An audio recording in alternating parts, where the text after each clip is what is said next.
Welcome back to another episode of the Paranormal Journals, only here on Black Mass Paranormal. Now, I have been in an ADHD, hyper-focused freaking coma, basically, for the past week since what happened over the weekend. So, first off, I'm going to try to run through this as quick as I possibly can because shit's hitting the fan. The fire's shooting at us! It's getting real. So, first off, obviously, I don't particularly want to even say the assassin's name from this situation, mainly because he's a total piece of crap. Now, second of all, there's something crazy happening in this country right now. I think the majority of you all recognize the fact that things getting even weirder. Not to mention that I have filmed this video a couple times, so, you know, just bear with me, just because I keep getting new information and I just kind of want to start all over. So I want to talk about a couple things real quick. So the Secret Service that was involved on that day in Butler, Pennsylvania. Genuine ostrich. 3 payments. Oh! Wait, what? I'm just goofing. New boot goofing. There was a multitude of either dramatic failures, which is a representation of failure of leadership by the highest levels of government here. Like, any enemy of the United States saw what just happened and it's just like, we are set to test the missile next week. It is too round on the top. It needs to be pointy. now's our time. Now's our time. Okay? First off, people are targeting, no pun intended, the sniper that was on the roof that jumped. The sniper appears momentarily startled by the gunfire, his face leaving the scope. So let me tell you from firsthand experience, in order to pull the trigger on somebody like that in the United States, in a situation like this, there is something called rules of engagement that the sniper has to follow. From my understanding, the rules of engagement that he had was that he could not fire until that person fired first, which is the same kind of rules of engagement that I had when I was on the border, when I had to go sit through this like meeting thing. I was kind of shocked at that. It's a totally ridiculous situation. Now, do I think that that guy pulled the trigger on said assassin? No, I don't. I do not think that Jonathan Willis guy was the guy who actually took him out. If you go back and you watch the video, he immediately jumps up, jerks his sight, his weapon moves. Now, granted, he was using a high-powered scope. It was probably really easy to get right back on track, but I don't think that he was the one that pulled the trigger that actually killed what's-his-face. Now, I don't think that for a second reason. If you go onto X and you look at the pictures, the blood spatter, for my Dexter fans, is a little weird. So the blood actually comes this direction on the shooter's face. It's not like this direction. Like, he has blood on the back of his collar, but it's going down, which is weird. It's kind of like somebody walked up behind him and popped him. Something else that needs to be taken into account is the shooter's angle. So initially, when Trump had his head facing that direction, he had him in his sights like right here. Okay? So Trump turned his head just at the last second, and that round hits him. There's a picture of the round actually hitting the top of his ear, which is pretty freaking crazy. Then that same round travels and hits either the hydraulics behind the tractor, okay? Because everybody says that the tractor itself started spraying steam. It's not what happened. The crane received a round in the hydraulic, and that caused that crane that was holding the speaker to fall, okay? Spraying out hydraulic fluid. Now, what's really interesting is that on top of the fire chief, there were 4 other people that I have seen in videos being carried off. Now, that gives a total, including Trump, of 6 people that were wounded or killed, okay?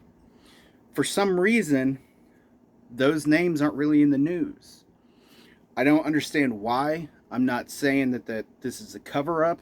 Well, I'm not saying that this part of it, the people that were wounded, is the cover-up. But it's very strange to me. So, another thing. The supposed shooter had obtained remote-controlled detonators that you can buy, actually, off of Amazon. Now, the mixture that he had is called Animal, which this same mixture of explosives was used in none other than the Oklahoma City bombing by Timothy McVeigh. They're kind of open about talking about how he had these remote detonators. However, they say that one, he had a bag, or that they were in his van. Now, when that night, when Trump was shot, I personally saw a video, and I'm trying to find it. If you all can find it, let me know. There is a guy that he was in the neighborhood. He lived there. Pulls out his phone and is recording an older model van that has been put on a flatbed truck and is being escorted by the state troopers. Okay, it's the same state troopers that you see in the video of them ramming the gate to get through. Now that brings us to the ladder. In order for him to have gotten that ladder, the supposed ladder, and what is shown on the news is a 10-foot ladder. They claim that he had a receipt from a Home Depot for a 5-foot ladder. So that doesn't really line up. There is video of him not even using a ladder and climbing onto a roof. Now, if you were to go on to Google, and I spent a lot of time looking at the building that he was at.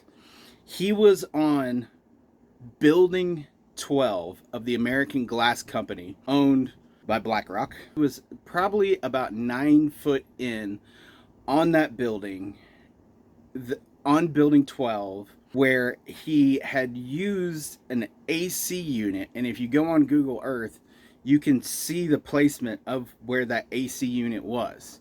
The next question is, how did he get that rifle up onto that roof in the arena, in that general vicinity, without being noticed?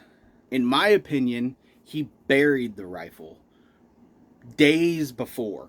Like days before. He had to have. Or left the rifle out in the open around the SWAT guys. So whether or not, I'm a little bit leery of whether or not the weapon that was used was actually his or his father's. Once he gets up onto this roof, he then has to take aim at the former president of the United States. So I want you all to put this into perspective, because what I see in the media is everybody's talking about what kind of chip shot this was. It's a shot that every military member in the United States has to qualify on in order to even get into the military. It's no big deal. 130 yards, that's an easy shot. Anybody could have made that. I highly disagree with that, mainly because it's not the distance of the shot, it's the surrounding environment. This is a 20-year-old guy, had a membership at a local shooting range. He probably could make the shot normally, no big deal, but being put in a position where you have all of that going on around you. Imagine walking into your house and getting spooked by your spouse that you weren't expecting to be there. You immediately jump back, you'll get a little bit shaky for a minute, and then it kind of calms down. This happened just, say, minutes before he took a shot at Trump. He also just scaled the side of a building.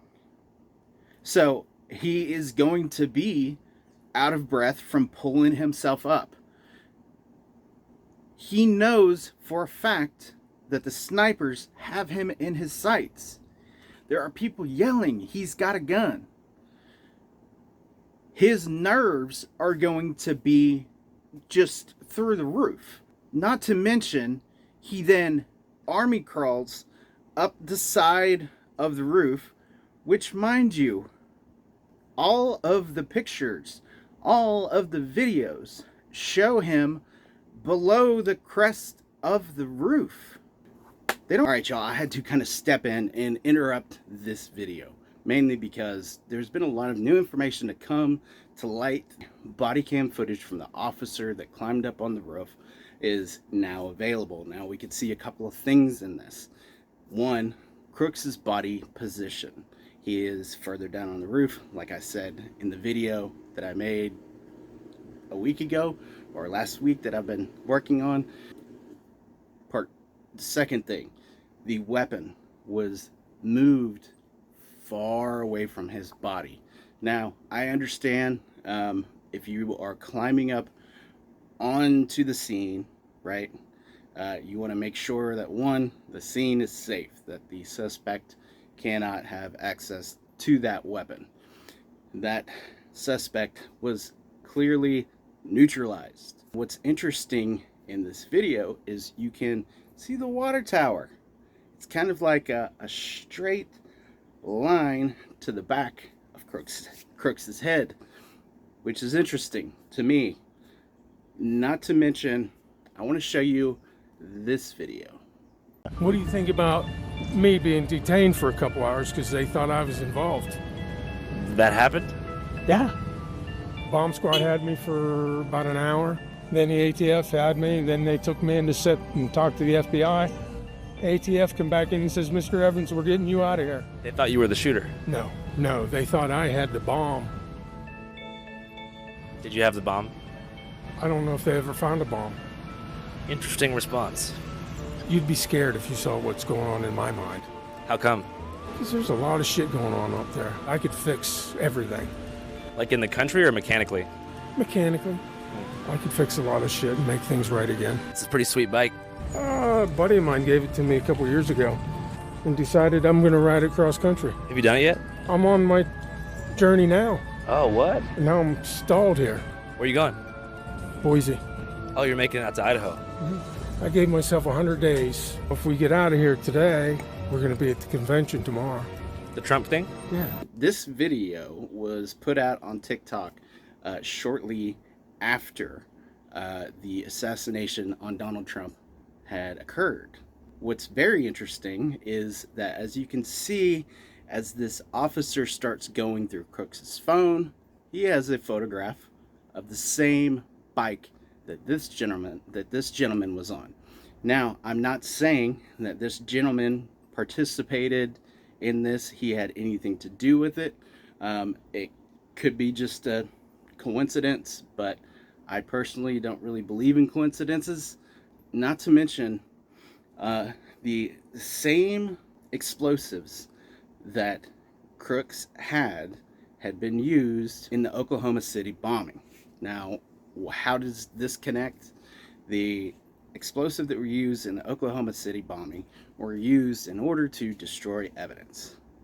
Now, that whole situation, I'm young enough to remember when it happened. I was a kid, obviously, but I still remember it happening. I remember the chaos and confusion that it caused. I remember them talking about the things that were in that building. My question is all of this connected, and is it over?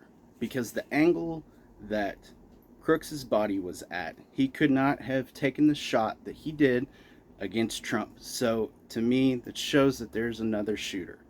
To me, it looks like there could have been a shooter in the water tower that took a shot at Trump, followed that shot up with a shot to Crooks, and pinned the assassination on Crooks. Why Crooks was there, who knows? Did Crooks want to cause this problem? I'm sure, obviously, but I don't think that we know all the details here, and I think that there is something pretty nefarious happening, and it's very important for the American people to recognize that it is now our responsibility to do our own research and to prepare for more chaos, because we have seen this playbook happen before. During Trump's initial administration, the entire time it was lawfare, lawfare, lawfare, to the point where they were trying to frame him for treason from the Russian government. The sad thing is that the news media will put out one-line headlines, because that's all the consumer is going to read. I saw an article that talked about only 20% of people actually continue to read past that headline. So in doing so, they totally missed how Trump was spied on, how a dossier was created to frame him to look bad. I mean, there is so much that happened that the general public, because they just looked at that one headline, they missed. And I'm not faulting him. Like, I am not faulting the American people for this. This is something that is horrific that is happening to our country. This is bad for everybody. I mean, it might make one party look good in the short term, but in the long term, like, it's completely destructive to this country, and it has to change. So y'all make sure that you have your food supplies, you have a water source, that you will be able to obtain clean, potable water. Make sure that you have shelter, make sure you have electricity and your basic needs. You want to make sure, this is the most important thing, what you want to do is you want to go to download on the YouTube, and make sure that you download all of my content. That way, when everything goes to pot, you will have entertainment. You'll be able to go back and look and listen to what I was talking about, and I get to show you cool stuff about the world that, you know. Anyway, if you're new to the channel, hit that subscribe button. Definitely give this video a like, and let me know what you think in the comments. Till next time.